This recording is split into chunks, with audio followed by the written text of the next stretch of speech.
Բարև ձեզ սիրելի բարեկամներ, դուք դիտում եք Ամեկնուսի Post-Scriptum հաղորդաշարը, այսօր իմ զրուցակիցն է ազգային ժողովի պատգամավոր Ալեքսանդր Արզումանյանը, շնորհակալություն պարոն։ Ես եմ շնորհակալ, բարև ձեզ։ Ես ուզում եի սկսեի մի այդպես ընդհանուր հարցից, որը բնականաբար կապված է այսօրվա բողոքի հետ։ Դուք կարող եք նշել սահմանը անկեղծ մտահոգությունների եւ պոպուլիզմի։ Այսինքն, եթե ես ասում եմ, ես չեմ ուզում հարկեր մուծել, չեմ ուզում փաստաթղթերով աշխատել, չեմ ուզում նորմալ քշեմ մեքենաս, չեմ ուզում որ ինձ ստուգան են, դուք որպես անդիմադիր քաղաքական գործիչ պարտավոր եք իմ կողքը կանգնել, թե չէ։ Դա շատ փիլիսոփայական հարց է եւ իսկապես պահեր են լինում եւ երբ այդ սահմանը ուղղակի անհնար է մատնանշել, այստեղ կա ամեն ինչ, եւ պոպուլիզմ, եւ առիթից օգտվելու եւ նորից այլ հարցեր բարձրաձայնելու այս աղմուկի տակ, կա եւ նաեւ անկեղծ մտահոգություն, կան մարդիկ, որոնք հավանաբար այս կամ այն կողմից դրդում են ինչ-որ գործողությունների եւ ցավոք սրտի մեզանում այդպիսի մի մշակույթ է ձևավորվում, երբ ուղղակի քաղաքական հարցերում մեր տկարությունը փորձում ենք այդ քաղաքացիական տարբեր ընդվզումների, դրսևորումների միջոցով հերթական անգամ ուշադրությունը սևեռենք մեր այս կամ այն կուսակցության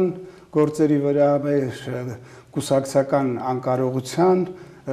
փոխարինենք անկարողությունը նման գործողություններով եւ չի ձևավորվել իրոք մշակույթ, որտեղ կա հստակ իշխանության շահը ներկայացնող քաղաքական ուժ եւ հստակ ընդդիմություն, որը բանավեճի միջոցով եւ պարլամենտում կարողանում է այդ հարցերը քննարկել, իսկ հասարակությունը ուղղակի դիտորդի կարգավիճակում իր ձայնը տալով արդեն լիազորում է այդ մարդկանց իր շահը ներկայացնել։ Մեզանում դա չկա, դրա համար յուրաքանչյուր փոքր խումբ, որի այս կամ այն իրավունքը ոտնահարվում է, ինքն է սկսում իր հարցերը լուծել, որովհետև չունի իրեն ներկայացնող ազգային ժողովում, կամ եթե իսկ ընտրել է, չի վստահում այլևս ինչ-ինչ փորձություններից ելնելով։ Սա ցավոք սրտի մեր իրավիճակն է։ Եվ իշխանությունն էլ է զբաղվում պոպուլիզմով, հանրապետականն էլ է զբաղվում։ Եկեք ժողովրդի սրտով ուզենք եւ այլն եւ այլն։ Անշուշտ, անշուշտ։ Դա իշխանության գործն է նաեւ հաշվի առնելով, որ բազմաթիվ ոչ ժողովրդականություն չվայելող որոշումներ է կայացնում իշխանությունը։ Գիտեք, այդ դեմ եմ շարժումը եղավ եւ այլ ամեն անգամ իշխանությունը պետք է փորձի ինչ որ դրական լույսի ներքո ներկայացնի։ Այստեղ կա այդ պոպուլիզմի պահը, որ իրապես շրջանառության հարկը իջնում է, հեշտացնում է փոքր եւ միջին բիզնեսի վիճակը, բայց մյուս կողմից էլ կան այն իրական մտահոգությունները, որ փոքր եւ միջին բիզնեսի ներկայացուցիչներն են։ Դուք ասում եք, որ քաղաքական տկարությունը փորձում են քողարկել քաղաքացիական ինչ-որ բան։ Այսինքն դա կարելի է ասել, որ ինչպես ընդհանուրը մասնավորի հետ է իրար հետ համակցում, այսինքն քաղաքական խնդիրները այս բոլոր խնդիրների լուծման բանալին են։ Այո, այո։ Իսկ ինչպես եք դուք քվեարկել այդ շրջանառության հարկի։ Ձեռնպահ։ Հա, բողոքը ինքնաբուխ է, երբ որ IT ոլորտի, այսինքն DMM-ի ուրեմն երիտասարդներն էին բողոքում, ես վստահ եմ, որ ինքնաբուխ է, որովհետև նրանք ծրագրավորող են, նրանք կարող են այս հիմնարկում աշխատել, եթե չլինի կարող են ուրիշ հիմնարկում, IT ոլորտը բավականին այսպես ազատ է։ Առևտրականները այլ են, ես կարծում եմ, նրանք շատ են կախված իրենց տոնավաճառների տերերից, իրենց մեծածախ առևտրի ուրեմն կետերից եւ այլն։ Չեք կարծում, որ այնուամենայնիվ հենց խոշորներն են դրդում մանրերին, որ նրանք բողոքեն։ Միանշանակ չի կարելի ասել, որովհետեւ կան իրոք փոքր եւ միջին բիզնեսի ներկայացուցիչներ, որ ես իմ ձեռնպահ քվեարկելու իմաստը նա է, որ ընդհանուր առմամբ կողմ լինելով թեթևացնելու բեռը նաեւ հստակություն չկար այդ ձևաթղթերը ինչպիսի հաշվետվությունը եւ կկարողանան արդյոք այդ հաշվետվությունը եւ հստակ ստանան այդ մեծածախից կոնկրետ շատ դեպքերում նրանք հրաժարվում են տալ փաստաթղթային անհրաժեշտ բոլոր բաները։ Այդ առումով կան մարդիկ իրոք, որ մտահոգված են, բայց այնշուշտ այստեղ այնքան մարդկան շահեր է համընկնում եւ կան դեպքեր, ցավոք սրտի ես տեղյակ եմ, որ ուղղակի հորդորում են մասնակցել մեծ բիզնեսների ներկայացուցիչները այդ առևտրականներին այս գործողություններում։ Սա շատ ավելի բարդ խնդիր է եւ ինձ թվում է ժամանակի ընթացքում արդեն ավելի հստակ կերևա։ Եթե իշխանությունը իր մեջ ուժ գտնի իրոք ոչ միայն հայտարարություններով, որ պատրաստ է քննարկել եւ այլն, այլ նստի եւ քննարկվեն ողջ սպեկտրը խնդիրների, արդեն պարզ կլինի ում շահերն են ոտնահարվում եւ այլ։ Չպետք է փոխարինենք իրենց տկարությունը հավաքելու փոքրին իբր մի կողմից արտոնություն տալով, մյուս կողմից շատ ծանր վիճակի մեջ դնելով։ Ոչ իշխանական ուժերը գարնանը կարևորում են 12 իրենց պահանջները, հա, բայց ամեն մի պահանջ, հա, քաղաքական, եթե դա շատ բան չի, ամենաընդհանուրը չի, դա հնանում է, հա, եւ հիմա այդ պահանջների 12 պահանջների, որի մեջ մտնում է շրջանառության հարկը, մոռացվել է եւ խոսում է սահմանադրական փոփոխություններ չկատարելու մասին։ Դուք շատ սկզբունքային եք համարում այդ խնդիրը, որ կատարել թե չկատարել սահմանադրական փոփոխություններ։ Ոչ, ես ճիշտ ասած գտնում եմ, որ ցանկացած փաստաթուղթ, այդ թվում նաև սահմանադրությունը կարող է վերանայվել ժամանակի ընթացքում։ Ես ինքս կողմնակից լինելով կառավարման խորհրդարանական համակարգին ինքս կողմ կլինեի, եթե բայց քանի որ դեռ հայեցակարգին վերջնական ծանոթ չեն, կտեսնենք եւ անշուշտ իրավունք ունեն ընդդիմադիր որոշ ուժեր ասելու, որ վերարտադրության համար է արվում, բայց այդպես որ նայենք բոլոր մեր սահմանադրություններն էլ վերարտադրության համար են արվել եւ ցանկացած իշխանություն մեր պես երկրներում անում է ամեն ինչ, որ վերարտադրվի։ Մեր ֆունկցիան այն է, որ այդ process-ը դժվարացնենք եւ ի վերջո չեզոքացնենք եւ ժողովուրդը ինքը ընտրություն։ Հիմա նույն հաջողությամբ ինչպես նախագահական ընտրությունն են կեղծում, կարան կեղծեն խորհրդարականը, ինչի մեծ փորձ ունեն 20-ամյա ցանկացած իշխանություն։ Այստեղ պետք է մտնել դետալային քննարկման եւ հասկանալ բերել կողմ եւ դեմ ուրեմն արգումենտները, եւ սա process է, որը այդքան հրատապ չի այսօր։ Եվ գուցե չանց որոշում կայացվի վերջո կոնսենսուսի չգալու դեպքում, որովհետև ինչքան ես եմ պատկերացնում, միջազգային եվրոպական մեր պարտներները, որոնցից շատերը կողմնակից են նման ռեֆորմների, հա, Վրաստանում արեցին, Մոլդովայում արեցին, արդեն մի շարք այլ պարտներ երկրներում նման գործընթացներ կան։ Դրանք նաև կողմնակից են, որ այս գործընթացը լինի հնարավորինս լայն համաձայնության պայմաններում, որ մի կողմը չթելադրի մյուսին իր տեսլականը։ Այդ առումով կարծում եմ մեր իշխանությունն է պետք է հասկանա, որ պետք է փորձի դիալոգի մեջ մտնել եւ այդ ժամանակ կա 2-3 տարի, դա այդքան հրատապ խնդիր չէ, նստել քննարկել եւ եթե չլինի ջրբաժան կամ կողմես կամ դեմ, այդ դեպքում գուցեև չարժի հիմա անդրադառնալ։ Իսկ երբևէ կոնսենսուս մեզ մոտ կլինի, որովհետև 95 թվականին ընդդիմությունն ասում են չէր ասում սահմանադրություն պետք չի, նրանք ասում են նրանք ով են որ սահմանադրություն այդ ավազակները 2005 թվականին նույն բանն է ասում, հիմա էլ նույն բանը պիտի ասի։ Այսինքն եւ հետո ասենք 2020 թվականին ընդհանրապես X կուսակցությունը կլինի իշխանություն եւ ցանկանա որևէ բան անել, Y կուսակցությունները կասեն չէ, նրանք ով են որ հնարավոր է կոնսենսուս ընդհանրապես այս հարցում։ Ես լինելով օպտիմիստ, ես գտնում եմ, որ ոչ մի բան տեղում չի կանգնում եւ զարգացումը անխուսափելի է եւ բաները փոխվում են, կյանքն է թելադրում այդ փոփոխությունները եւ մեզանում ուզենք մենք դա թե չուզենք միջազգային անցուդարձը ստիպում է մեզ համահունչ ինչ որ քայլերի դիմել։ Այսօրվա Հայաստանը 5 տարի առաջվա Հայաստանից տարբերվում է այն առումով, որ այսօր 100 անգամ ավելի շատ ինտերնետ օգտատերեր ունենք եւ որոնք ինֆորմացիայի զանազանություն ունեն։ Ինչը դրական է եւ ինչը ստիպում է իշխանությանն էլ մտածել հեռուստատեսությունը բացելու, որովհետեւ արդեն մենաշնորհ չկա ինֆորմացիայի վրա։ Բայց դա ոչ թե որ որևէ իշխանություն շատ ավելի լավն է եւ ուզում է բաց լինել, այլ զարգացումը IT տեխնոլոգիաների զարգացումը պարտադրում է, որ դու համահունչ փոփոխություններ անես։ Նույնը այդ մշակույթն է, այսինքն մենք եղել են ընտրություններ, որտեղ ավտոմատներով կրակել են, եղել են ընտրություններ, որ առևանգել են վստահված անձանց, բայց գնալով այդ բռի, այդ կոպիտ ոտնահարումների թիվը քչանում է։ Կան դասական, ավանդական այդ կարուսելներ, ընտրակաշարք եւ այլն, որոնք մնում են, բայց դրանց էլ կամաց, այսինքն ստիպելու է կյանքը եւ քաղաքացիական հասարակության կայացման ընթացքում քաղաքացին ինքնուրույն կգա այն գիտակցությանը, որ մեկ օրվա փող, հացի փող ստանալով ինքը 5 տարով ստրկության է մատնում իր ընտանիքին եւ այս process-ները անցել են բոլոր նոր ձևավորվող դեմոկրատիաները, այսինքն 18 դարում նույն Մեծ Բրիտանիայում նույն բաներն են եղել եւ կարծում եմ ստիպելու են եւ ձեր հարցի պատասխանը ի վերջո այո է, որ կգա ժամանակը եւ մենք կարողանանք ինչ հարցերի եւ այսօր մենք ունենք Լեռնային Ղարաբաղի խնդիր, որում շատ դեպքերում այդ ընդհանուր հասարակական կոնսենսուսը ձևավորվում է։ Եթե հիշենք օգոստոսի դեպքերը, գիտեք, որ բոլոր քաղաքական ուժերը միահամուռ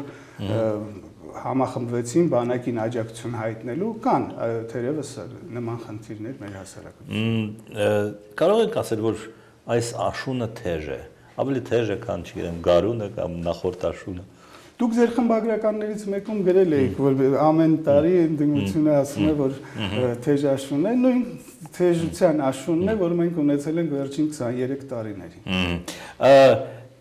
Կարելի ասել, որ իշխանությունը երբեմն տպավորություն է ստեղծում, որ ինքն է ինչ-որ թեժացնում իրավիճակը։ Նկատի ունեմ Սուրիկ Խաչատրյանի վերանշանակումը։ Միանշանակ այո, որովհետև գիտեք, ոնց որ թե ինչ-որ լավ ֆոն էր առաջանում, վերջին հաշվով այս ՄԱԿ-ի ելույթից հետո էլ ոնց որ բավականին դրական արձագանքներ եղան եւ ինչ-ինչ հանդարտության ինչ-որ բաններ մատնանշվում եւ հանկարծ այս մի նշանակում, որը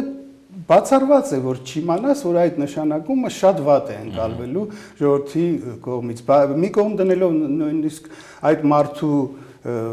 իմիջը եւ այլն, բայց այն փաստը, որ դեռևս չեն փարատվել կասկածները, որ այդ ինքնասպանության այսպես կոչված ինքնապաշտպանության այսպես կոչված գործում ինքը որևէ բան չէ, կարելի է դատական process-ներ ամբողջ այդ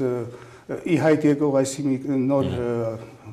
ապացույցների այդ բոլոր կասկածները փարատելուց հետո գուցե եւ կարելի լիներ, բայց այդ մի կողմից իմանալով այդ մարդու կենսագրությունը, մյուս կողմից պատկերացնելով թե ինչ ստրկության էր մատնված Սյունիքը վերջին տարիների ընթացքում, ուղղակի այո, մի կողմից էլ կարծիք է առաջանում, որ գուցե իրենք են հասարակությանը դրդում բողոքի ցույցերի։ Այսինքն բացի դրանից ուրիշ բացատրություն չկա, որովհետև բոլոր դեպքերում թեր եւ դեմ կողմերը կշռվում են, չէ, եւ իշխանությունը ինչ որ կողմ բաներ, ասենք թե կաշառք են վերցրել, նշանակել են, կամ թե չէ, ընտրություններ պիտի կեղծի, կամ չգիտեմ, ինչ որ մի բան պետք է լինի կողմ այդ որոշմանը, չէ։ Գիտեք, բոլոր արգումենտներն է, որ վերցնում ես, կոնկրետ անձը նշանակություն, եթե կաշառք է, կաշառք կարելի է մեկուշից է վերցնել։ Եթե պետք է կեղծի ընտրությունը, այս մեր իրողության մեջ կհանձնարեն մարզպետին կկեղծի, այսինքն ինչն է, որ այդ անհատին առանձնացնում է բոլորից, ամենալավ կաշառք տվողն է, ամենալավ կեղծարարն է, դա մի քիչ անհասկանալի է։ Ես այսպես բան եմ կարդացել, որ իշխանությունները ինչ ուզում անում են, որովհետև վստահություն ունեն, որ Հայաստանը կանդամակցի ԵՏՄ-ին, իսկ Ռուսաստանը չի ուզում, չի խրախուսում, որ Հայաստանում լինի իշխանափոխություն, առանց Ռուսաստանի ոչ մի իշխանափոխություն չի լինի, դրա համար նրանք շատ վստահ են։ Այդպիսի բան հնարավոր է թե չէ։ Նման բան կարող է մտքներով որոշ իշխանավորների անցնել, բայց մենք պետք է գիտակցենք, որ ինչը թույլատրելի է Զևսին, պարտադիր չի, որ թույլատրելի լինի Եզին, հա, Ռուսաստանը այո գնում է այդ ուղղությամբ ավտորիտար ռեժիմ վերստեղծելու, հիմա շատ հստակ ճնշումներ են գործադրում ազատ մտածողների վրա, ազատ մամուլի եւ ինտերնետի վրա եւ գնալով խորացնելու են ռեպրեսիաները, բայց իրենք կարող են իրենց թույլ, եւ եթե միջազգային հանրությունը նույնիսկ եթե չհաշտվի, ուղղակի հայտարարում է այսօր ՆԱՏՕ-ն, Եվրամիությունը ասում են, սա հակառակորդ պետություն է, որը ընդհանրապես իր կանոններով է շարժվում եւ մենք պետք է պատժենք։ Մեր պարագայում դա մեզ թույլ չի տրվի, որովհետեւ այնուամենայնիվ մենք չենք մեկուսանալու այս մաքսայինին միանալով նույնիսկ մենք շարունակելու ենք Եվրոպային շատ մոտ լինել եւ մեր եվրոինտեգրացիոն գործընթացները թեև ավելի դանդաղ տեմպով, բայց շարունակելու ենք եւ մենք ունենք մի շարք պարտավորություններ մեր եվրոպական պարտներների առջեւ, որոնք դեռ ավարտին չենք հասցրել եւ չեմ կարծում, որ թույլ տրվի։ Նույնիսկ Ադրբեջանի նման երկրին, որից կա հստակ կախում եւ սպասելի կա նավթի եւ գազի առումով, նույնիսկ նրանց մոտ ինչ որ սահման կա, որը Ալիևին թույլ չի տրվում անցնել։ Այսինքն մի կողմ է դրվում տնտեսական, հուսով եմ, որ մի կողմ է դրվում տնտեսական շահը, բայց այնուամենայնիվ մարդու իրավունքների այս արտառոց ոտնահարումները, որ տեղի են ունենում, արդեն դարձել են միջազգային հանրության։ Այնպես որ ձեր հարցին ի պատասխան կարծում եմ բոլոր ցանկություններով հանդերձ դա հնարավոր չի եւ երկրորդը ես քանի որ նորից օպտիմիստ լինելով վստահ եմ որ մաքսային միությունը եւ այդ Եվրասիական տնտեսական միությունը չեն կայանալու, ես այնուամենայնիվ գիտեմ, որ մենք վերադառնալու ենք դեպի եվրոպական վեկտոր։ Նրանք չեն կայանալու այսօր, այսինքն հոկտեմբերի 10-ին նրանք կկայանան, թե կայացած կհամարվեն, թե չէ։ Դա էական չի, կարող է հոկտեմբերի 10-ին էլի տեխնիկական մի բան լինի։ Ուժի մեջ է մտնում հունվարի 1-ից, ուրեմն երբ էլ ստորագրեն Այն որ ստիպված ստորագրելու են, ոնց որ դառնում է ակնհայտ, այսօր էլ կառավարությունը տվեց իր հավանությունը, այդ process-ը գնում է, բայց գիտեք, դա ընդհանուր, եթե նայենք վերջին 50 տարիների ընթացքում ամբողջ աշխարհում նման մաքսային միություններ որպես այդպիսիք բոլորը քանդվել են, չեն կայացել։ Միակը թերևս Եվրամիությունն է, որը դրան հասել է քաղաքական ինտեգրացիայի միջոցով։ Դրա համար անհրաժեշտ է շատ ավելի խոր քաղաքական ինտեգրացիա, ինչը բացառում են հենց անդամ երկրները՝ Բելարուսը եւ Ղազախստանը։ Ի սկզբանե Պուտինի իդեան 2010 թվականին հրապարակած հենց դա էր ասում։ Նա պատկերացնում էր Եվրամիության նման մի բան, ընդհանրական տարադրամով, ընդհանուր շուկայով եւ այլն։ Բայց բոլոր այդ քաղաքական մասերը հանվել են, իսկ տնտեսականը, գիտեք, ազատ առևտրի գոտիներ ստեղծվել են եւ դրանք լավ գործում են։ Բայց նույն Մերկոսուրը, Ուրուգվայը, Բրազիլիան, Արգենտինան, Պարագվայը որոշեցին մաքսային միություն ստեղծել, մի քանի տարում փլուզվեց, որովհետև ի հայտ են գալիս արդեն ռեալ հակասություններ։ Երբ դու ազատ առևտրի գոտի ունես, դու պաշտպանում ես քո բանը, ունես ավելի լայն շուկա եւ լիբերալիզացնում ես քո առևտուրը, բայց եթե դու դառնում ես մաքսային, դու արդեն ընդհանրական տարիֆներ ես մտցնում եւ այդտեղ ավելի զարգացած երկիրը դոմինանտ դեր կարող է կատարել, այստեղ քո սկսում են իրար խանգարել։ Խանգարել եւ նաեւ սուվերենության մի մասն է սանձնում, որովհետեւ այդ միավորումը սկսում է քեզ ներկայացնել վիզավի համաշխարհային առևտրի կազմակերպության կամ բան, այդ բաները բերում են նաև քաղաքական հակասությունների եւ դա լուծարվում է։ Նույնը եղավ Արևելյան Աֆրիկայի մաքսային միության հետ, նավտան, որ Ամերիկայի Միացյալ Նահանգները, Կանադան եւ Մեքսիկան բացեցին, դա հենց մաքսային մասով բավականին հեղեղուն է, որովհետև չեն ուզում մտնել խնդիրների, բայց որպես ազատ առևտրի գոտի շատ հրաշալի աշխատում է եւ այն երկու ավելի հզոր, ավելի զարգացած երկրները օգնում են Մեքսիկայի տնտեսությունը զարգացնել։ Այս առումով ես նորից բան եմ անում, որ ապագա չի ունենալու մաքսային։ Բացի այդ ամեն ինչից, Ռուսաստանը հիմա ոչ տնտեսական, ոչ էլ քաղաքական առումով լավագույն վիճակում չի։ Արդյոք դա չի անդրադառնա մաքսային կամ եվրասիական տնտեսագիտության միացյան ճակատագրի վրա։ Պետք է անդրադառնա, որովհետև ի վերջո Ռուսաստանը իր վրա բավականին մեծ բեռ է վերցնում։ Այստեղ միակ երկիրը, որը վճարելու է այդ միության համար, հենց Ռուսաստանն է եւ Բելարուսը այս ողջ ընթացքում ընդհանրապես ստիպել է Ռուսաստանին, որ ել ավելի մեծ զիջումների գնա եւ փող տա։ Ուղղակի գումարը Ռուսաստանի ձեռքում է։ Նույնը վերաբերում է Ղազախստանին, որը նույնպես ահագին հարցերում եւ մանավանդ հիմա պահանջելով, որ գազային այդ խողովակաշարը լինի ընդհանուր օգտագործման, ինչի շուրջ համաձայնություն չեն կարողանում ձեռք բերել, դա էլի կնպաստի Ռուսաստանին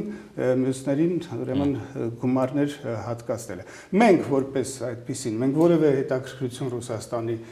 տնտեսական առումով Ռուսաստանի համար չենք ներկայացնում, նույնպես բեռ ենք դառնալու։ Իսկ այս սանկցիաների պայմաններում եւ եթե Եվրոպական միությունը, Եվրոպայի երկրները ձև գտնեն չօգտվելու ռուսական գազից, փոխարինելու, դա process է, ժամանակ կպահանջի, բայց այդ դեպքում Ռուսաստանը ուղղակի անելիք չի։ Այնուամենայնիվ ես չեմ կարծում, որ Պուտինի շրջապատում եւ Ռուսաստանում, Կրեմլում կամ չգիտեմ իշխանությունում չկան մտածող մարդիկ։ Օրինակ, էկոնոմիկայի զարգացման նախարար Ուլուկաևը, չէ՞, ինչ հաշվարկներ է արել Պուտինը այս ամբողջ այս պրոյեկտը անելիս։ Ոչ միայն իրավացիեք Ուլուկաևը բարձրաձայնել է խնդիրները, Կուդրինն է խոսում այդ մասին, Պուտինի շրջապատից նախկին պաշտոնյաները անշուշտ նաև շատերն են խոսում, բայց այստեղ գնում է որ հանձնարարական կա։ Նախ երբ Ուլուկաևի տեղակալը խոսեց, անմիջապես ազատեցին աշխատանքից, սա մեսեջներ, եւ երկրորդը որ կա քաղաքական որոշում, ես վճռել եմ, ես տեր եմ։ Եվ ես հանդես եմ գալիս այս նոր միսիայով ռուսական, որը դա խելահեղություն է պարզապես։ Դա իր տեսլականն է, չգիտեմ, դժվար է։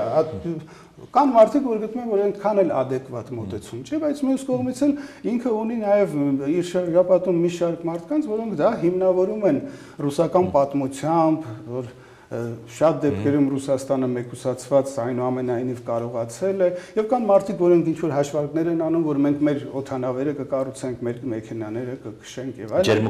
Ջերմուկով երկիր կպահենք։ Այդ առումով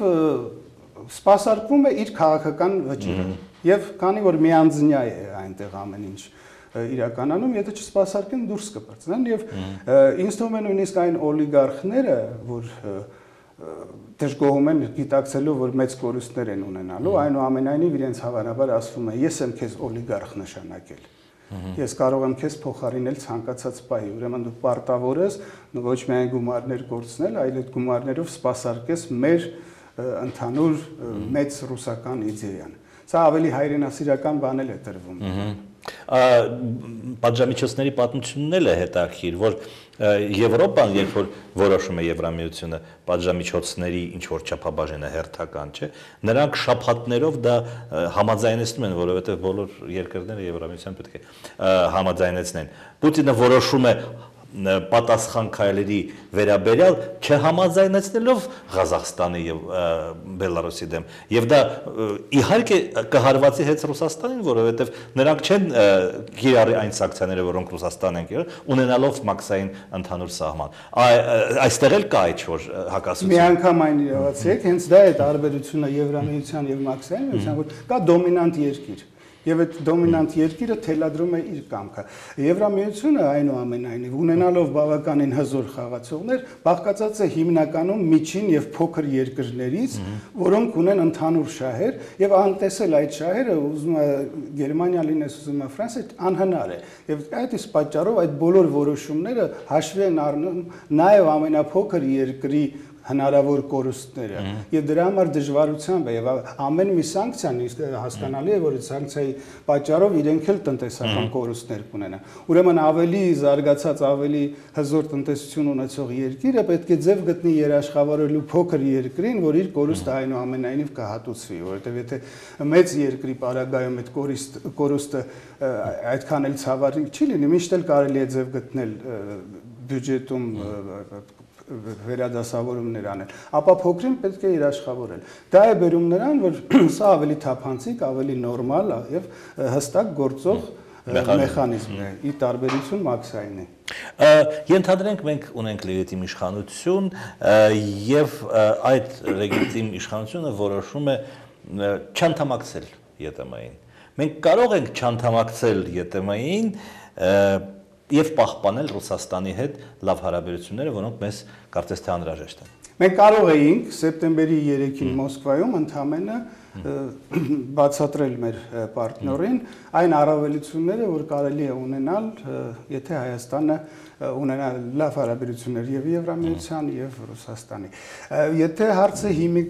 այս պահին է կախված, ես գտնում եմ այո հնարավոր է։ Եթե ստորագրվում միանում ենք եւ ամենալեգիտիմ իշխանությունն էլ պետք է բանակցային փուլ սկսի, որովհետեւ դա արդեն երկրի պարտավորությունից հրաժարվելու բան է եւ մենք չէինք ցանկանա որևէ իշխանություն Հայաստանում երևի թե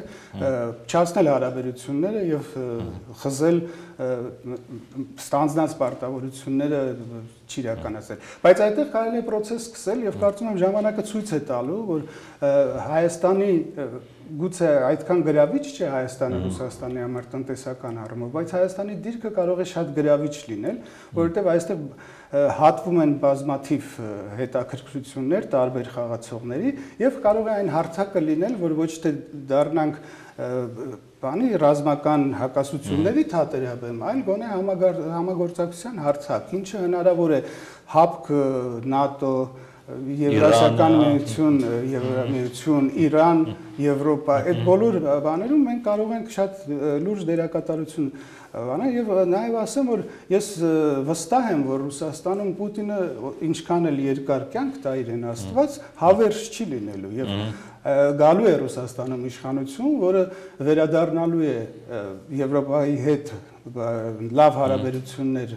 հաստատելու ճանապարհին եւ Ռուսաստանը դեմոկրատական Ռուսաստանի ապագան Եվրամիության հետ ջերմ հարաբերությունների մեջ է եւ ՆԱՏՕ-ի հետ համագործակցության եւ այնպես որ կհասնենք նրան, որ այստեղ էլ կլինեն լեգիտիմ եւ ժողովրդավարական իշխանություններ Ռուսաստանում էլ եւ մենք կարողանանք դեմոկրատական Ռուսաստանի հետ շարունակել մեր շատ ջերմ հարաբերությունները եւ լինել նաեւ Եվրամիության կազմում ինչու ոչ։ Վերջին հարցը ԵԽԽՎ-ն դուք երևի ավելի վատ գիտեք, քան ՆԱՏՕ-ն, բայց այնուամենայնիվ երևի պատկերացնում եք այնտեղ ինչ է տեղի ունենում։ Ամեն անգամ մեր պատվիրակությունը գնում է ուրեմն նստաշրջանի, ադրբեջանական պատվիրակությունը ինչ որ թուղթ է ընդունում կամ չի ընդունում, քննարկվում է, կիսաքննարկվում է եւ այլն, հետո մերոնք գալիս են, մեր պատգամավորները գալիս են Հայաստան եւ նրանց ասում են, որ դուք արդյունավետ չեք աշխատել։ Դուք համաձայն եք այդ կարծիքի հետ, թե չէ։ Ну դա ճիշտ ասած հարթակ է, որտեղ պետք է ակտիվություն ցուցաբերվի եւ հավանաբար ավելի լավ պետք է զինված գնան մեր падգամավորները, արտգործնախարարությունը այստեղ անելիք ունի ինֆորմացիայի տարածման առումով նյութեր նախապատրաստելու եւ աջակցելու, բայց նաեւ յուրաքանչյուր կուսակցություն պետք է իր քույր կուսակցությունների հետ կարողանա ամեն օրյա շփումների միջոցով նախապատրաստել անդեմ քայլեր անել նաև եթե Ադրբեջանն է բանաձև վերում այսօր Ադրբեջանին դատապարտելու բանաձև ընդունելը ուղղակի բան կլիներ վերում ենք Լեյլա Յունուսովայի դեպքը եւ պահանջում ենք որ ԵԽԽՎ-ն արձագանքի վստահ են որ հարյուրավոր մարդիկ կստորագրեն նման նախաձեռնության պետք է ավելի ակտիվ աշխատել եթե դա սա մենք դիտարկում ենք որպես միանգամյա գործողում ինչ որ մի քանի շաբաթը մեկ գնում ենք տեղում պատերազմներ ենք տալիս, իրենք գնում են Ադրբեջանում են ներկայացնում, որ մենք ջախջախեցինք, մերոնք գալիս են ասում են, որ գիշեր-ցերեկ պայքարեցինք, ավելի վատ բան է, ավելի մեղմացրեցինք եւ այլն, եւ բոլորին էլ կարելի է հավատալ, բայց ուղղակի սա աշխատանք է, որը ամբողջ տարվա ընթացքում ամեն օր պետք է արվի եւ պետք է ունենաս հստակ քո պարտներներին, որոնց հետ կապի մեջ լինես, համակարգության մեջ լինես, դա ցավոք սրտի դեռևս չի արվում։ Շնորհակալություն հետաքրքիր զրույցի համար։ Սիրելի բարեկամներ, իմ զրուցակիցն էր Ազգային ժողովի պատգամավոր Ալեքսանդր Արզումանյանը։ Մենք վաղը նորից կհանդիպենք, ցտեսություն։